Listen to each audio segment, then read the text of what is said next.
இப்போ தமிழ்நாடு காங்கிரஸ் கமிட்டியில் புதுசாக ஒரு தீர்மானம் கொண்டு வந்திருக்காங்க. காங்கிரஸ் கட்சியில் வந்து இப்போ என்ன சொல்றாங்கன்னா, மீண்டும் காமராஜர் ஆட்சியை தமிழகத்தில் அமல்படுத்துவோம் அப்படின்னு சொல்லியிருக்காங்க. இதை பத்தி உங்களோட கருத்து என்னங்க? காமராஜர் ஆட்சினா என்னன்னு தெரியுமா உங்களுக்கு? ஊழல் இல்லாத முதல்ல உங்களுக்கு என்னன்னு தெரியுமா? காமராஜர் ஆட்சினா இன்னும் ஊழல் இல்லாத ஆட்சி அப்படிங்கிறீங்க. ஊழல் இல்லாத ஆட்சினா என்னன்னு தெரியுமா உங்களுக்கு? ஊழல் இல்லைன்னா எல்லா துறையும் அவங்க. நீங்க காமராஜரை வச்சுக்கிட்டு காமராஜர் விஷயம் இப்ப பேசுறீங்க, கேட்டிருக்கீங்க. காமராஜரையும் மனசுல வச்சுக்கிட்டு ஊழல் இல்லாததுன்னா என்ன சொல்லுங்க? கரைபடியாத அரசு. கரைன்னா என்ன கரை? அதுக்கு இது கருப்பு கரையா? என்ன கரை அது? என்ன நீங்க கரைபடியாதுங்கிறீங்க? ஊழல் இல்லாதன்னா எப்படிங்க? காமராஜரை வச்சுக்கிட்டு சொல்லுங்க. காமராஜரை வச்சுக்கிட்டு நீங்க ஊழல் இல்லாத அரசு அப்படின்னு சொல்றதா இருந்தா ஒரு பைசா சொத்து சேர்க்காத அரசு. இன்னைக்கு கருணாநிதி குடும்பத்துக்கு எவ்வளவு சொத்து இருக்கு? ஸ்டாலினுக்கு எவ்வளவு சொத்து இருக்கு? எத்தனை ஆயிரம் கோடி வெளிநாட்டுல முதலீடு பண்ணியிருக்காங்க. துர்கா ஸ்டாலின் பேர்ல எத்தனை ஆயிரம் கோடி இருக்கு? உதயநிதி பேர்ல எத்தனை ஆயிரம் கோடி இருக்கு? அமைச்சர்கள் பேர்ல எல்லாம் எத்தனை ஆயிரம் கோடி இருக்கு? இந்த காங்கிரஸ் எம்பிக்கு எல்லாம் எத்தனை ஆயிரம் கோடி சம்பாதிச்சு வச்சிருக்கான். ஒரு முதலமைச்சராக இருக்கிறவர் 9 வருடம் முதலமைச்சராக இருந்தாரு, ஒரு பைசா சொத்து சேர்க்கல அவரு. அதுதான் காமராஜர் அரசுங்கிறது. முதலமைச்சர் 9 வருஷம் இருந்தாலும் கூட ஒரு பைசாவுக்கு சொத்து சேர்க்க மாட்டாரு, தனக்கு வச்சுக்க மாட்டாரு. அம்மாவை குடிசையில தான் வச்சிருப்பாரு. காமராஜருக்கு அம்மா 9 வருஷம் முதலமைச்சருக்கு அம்மா, அந்த அம்மா குடிசையில தான் இருந்தாங்க.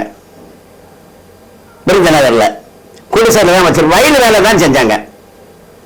வயல் வேலைக்கு தான் அனுப்புவாரு அம்மாவை. அவர் முதலமைச்சருக்கு வீட்டுல உட்கார வைக்க மாட்டாரு. அதுதான் காமராஜர் அரசு. அப்போ அந்த காமராஜர் அரசுக்கு அம்மாவை வயல் வேலைக்கு அனுப்பிக்கிட்டு ஏதோ அவங்க செய்யற வேலையை செய்யட்டும். பிரதமர் நரேந்திர மோடி மாதிரி. பிரதமர் நரேந்திர மோடிக்கு அம்மா எங்க இருந்தாங்க? அவங்க வீட்டுல, ஒரு சின்ன வீட்டுல, அவங்க தம்பிக்க வீட்டுல தான் இருந்தாங்க. குஜராத் மாநில அரசாங்கத்தினுடைய ஒரு உத்தியோகஸ்தர், பிரதமர் நரேந்திர மோடியினுடைய தம்பி, அந்த வீட்டுல தான் அவங்க அம்மா இருந்தாங்க. அந்த அம்மா இறந்து போயிட்டாங்க. உடனே விஐபி எல்லாம் வாங்க, வந்து இந்த அம்மாவை பாருங்க, வாங்க வாங்க அப்படின்னு அங்க உட்கார்ந்து இருந்தாரு. அவரு யாரோ வர்றதுக்கு உட்காரல. 1 மணி நேரத்துல சடங்கு எல்லாம் முடிச்சு அவரே சாதாரண வேன்ல எடுத்துட்டு போய் அவன் மயானத்துல போய் வேண்டியதெல்லாம் செஞ்சு முடிச்சுக்கிட்டு அடுத்த 1/2 மணி நேரத்துல உத்தியோகத்துக்கு போயிட்டாரு. மேற்கு வங்கத்துல ஒரு இதை துவக்கி வைக்கிறதுக்காக போயிட்டாரு. 1/2 மணி நேரத்துல போயிட்டாரு வேலையை முடிச்சுக்கிட்டு. அது எங்க அம்மா, நான் பெரிய விஐபி, நான் பிரதமர், உலக தலைவர்கள் எல்லாம் வரட்டும் அப்படின்னு அவரு உட்கார்ந்துட்டு இருக்கல. அந்த மாதிரிதான் பெருந்தலைவர் காமராஜர். அவங்க அம்மாவை எல்லா அம்மாக்கள் மாதிரி சாதாரணமா கருதினாரு. அவரு ஒரு பைசா சொத்து சேர்க்கல. அவர்கிட்ட என்ன முதலமைச்சர் ஆகும்போது என்ன சொத்து இருந்தோ அதுதான் அவர்கிட்ட இருந்தது. என்ன சொத்து இருந்து? ஒண்ணும் கிடையாது. ஒரு 100 ரூபாய் 200 ரூபாய் இருந்துச்சு அவர்கிட்ட, அவ்வளவுதான். வாடகை வீட்டுல தான் இருந்தாரு கடைசி வரைக்கும். அதுதான் காமராஜர். அப்ப காமராஜர் ஆட்சினா அப்படி ஒரு ஆட்சி. அந்த ஆட்சியை யார் பண்ண போறா? இந்த செல்வ பிரித்தகை பண்ண போறாராமா? அவருக்கு தலைமையில தான் செயற்குழுவ தீர்மானம் போட்டிருக்காங்க. அவரு பல ஆயிரம் கோடிக்கு சொத்து சேர்த்திருக்காரு. பல மோசடி வழக்குகள் அவர் மேல இருக்கு, பல குற்றச்சாட்டுகள் இருக்கு, பல வழக்குகள் அவர் மேல இருக்குது. அவர் வந்து இந்த போலீஸ் ஸ்டேஷன்ல ஒரு பட்டியல் எழுதி வச்சிருப்பாங்க, குற்றவாளிகளுடைய பட்டியல். அந்த பட்டியல்ல அவர் இருக்காருன்னு மக்கள் தலைவர் அண்ணாமலை IPS குறிப்பிட்டு சொன்னாரு. அதை அவர் மறக்க முடியலையே. அது பட்டியலில் இடம்பெற்றவர் அவர்னு சொன்னாரு. அப்படி பட்டியலில் இடம்பெற்ற அந்த குற்றச்சாட்டுகளை உடைய அந்த நபர் தான் காமராஜர் ஆட்சியை கொண்டு வர்றாரா? யாரு காமராஜர் ஆட்சியை கொண்டு வருவாங்க? காமராஜர் பிரதமர் நரேந்திர மோடி தான் காமராஜர் மாதிரி இப்ப வாழ்ந்துட்டு இருக்கிறாரு. காமராஜருக்கு இணையான ஒரு தலைவர் இப்ப இருக்கிறாருன்னா அது பிரதமர் நரேந்திர மோடி. காமராஜருடைய ஆட்சி நடக்கணும்னா அது மத்தியில நடக்குது.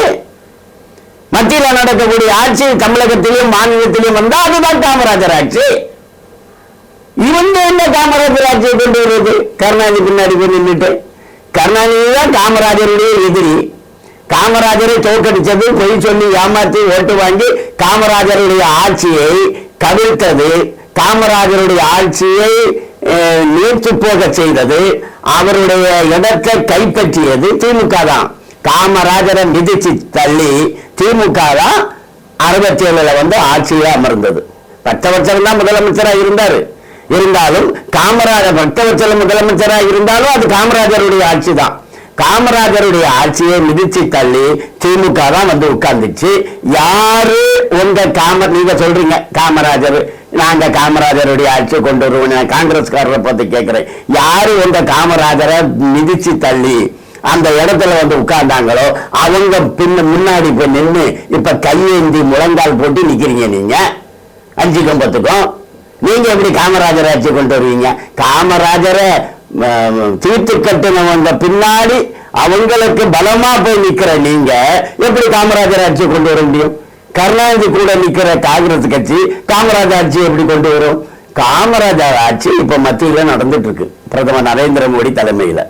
அதுதான் காமராஜர் ஆட்சி. சும்மா காமராஜர் ஆட்சின்னா முதல்ல அர்த்தம் தெரியுமா? அர்த்தம் தெரியாது. காமராஜர் ஆட்சின்னா அதுக்கு பொருள் இப்போ நான் சொன்னதுதான். ஒரு பைசா கூட லஞ்சம் வாங்காத ஆட்சி, நேர்மையான ஆட்சி, அதுதான் காமராஜர் ஆட்சி. அதை இவங்களால முடியாது, அது பாஜகவால் முடியும் தமிழகத்துல கூட. வணக்கம்.